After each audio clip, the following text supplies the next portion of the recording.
Financing and Reimbursement Methods by Professor Tammy. Financing and Reimbursement Methods Part 4. Children's Health Insurance Program, CHIP. It was enacted as part of the Title 21 of Social Security Act. It covers children in low-income families to age 19. Most states cover children in families with incomes at or below 200% of federal poverty level. States can use existing Medicaid or create a separate CHIP program. Federal and state funds finance the program. So children can be in this CHIP program and receive health insurance, even though their parents may not be able to get health insurance through Medicaid, but the children can. So the parents will need to buy or get their health insurance elsewhere. Issues with Medicaid: inadequate reimbursement and issues of physician participation. Each state decides whether to expand Medicaid, which was originally required by the ACA, the Affordable Care Act. Some evidence indicates that ACA-linked Medicaid expansion has resulted in better access to care and utilization. So people are able to get health care more and also are able to use it. Reimbursement methods: third-party payers like the insurance companies, managed care organization, Blue Cross Blue Shield, and the government. Reimbursement: payment made by third-party payers to the service providers. Fee for service: charges, the prices are set by providers. Each service is billed separately. Usual, customary, and reasonable became common. Providers could balance bill, led to cost escalation, so the cost got higher. Bundle payments. So think of bundle payments like, like Files or Spectrum, saying, look, let's have a bundle: telephone, cable, and internet. So think of it this way so you can better understand it. So bundle payments are related services that are bundled with billed at one price. They can align incentives that lead to cooperation among specialties. Medicare initiatives seek to bundle payments for an entire episode of care. Let's pretend you're having a baby.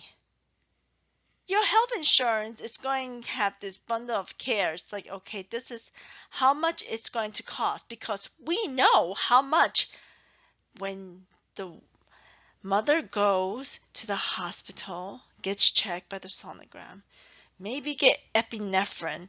The 2 nights that she stays in the hospital, they all know how much it will all cost, and they have a bundle care. Or if a woman has natural birth or a C-section, there is a price. They have an idea how much the hospital will be paid, providing that everything goes well. If something does not go well, then the prices changes a little bit. But this on a normal basis. If everything goes well, there is a bundle payment and they know how much they are going to pay the hospitals. And the hospitals have an idea how much they're going to get paid. Resource-Based Relative Value Scale, RBRVS. Medicare developed the program to reimburse physicians according to a relative value assigned to each service, based on time it takes, the skill that the physician has, and the intensity, the difficultness of the work. Reimbursement methods. Reimbursement under managed care, discounted fees, used by PPOs, preferred provider organization. Capitation is when the provider is paid a set monthly fee.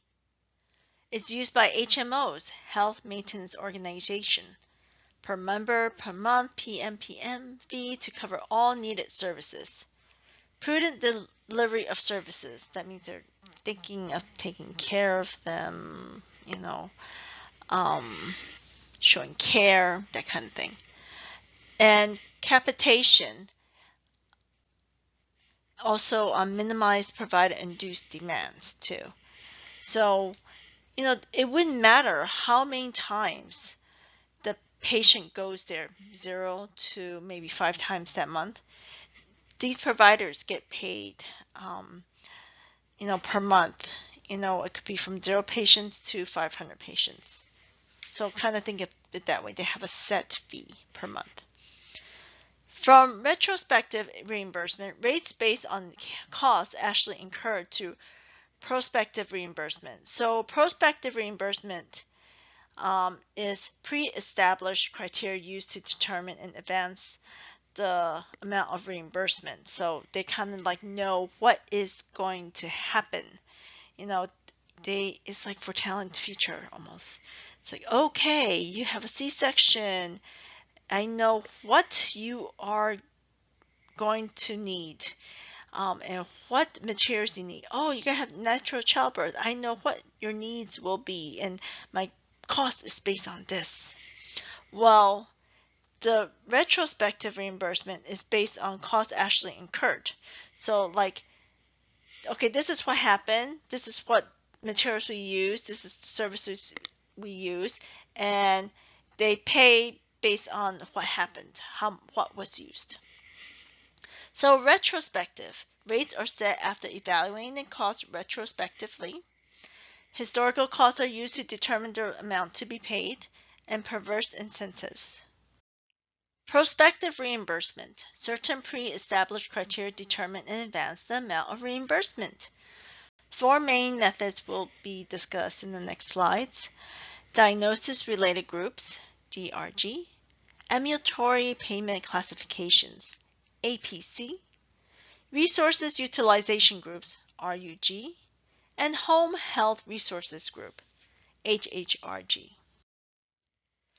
Diagnosis-related groups, DRG. For acute hospital patients. Prospectively set bundle price according to the admitting diagnosis, DRG. So just think of like bundling the cable, like the internet, the cable, and also the TV. Hospitals earn a profit by keeping costs below the DRG reimbursement. For example, in table 6.3, which we discussed, you notice that as you stay in the hospital longer, the fee per day becomes less. MSDRGs now reflect patient severities. That's just an FYI too. Ambulatory payment classification, APC. Medicare's outpatient prospective payment system, OPPS. There are about 300 procedure groups. Reimbursement associated with each APC group. Bundle rate includes anesthesia, drugs, supplies, and recovery. Resource utilization groups, RUG.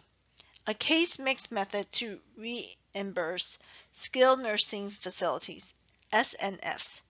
There's a case mix, overall acuity level in the facility.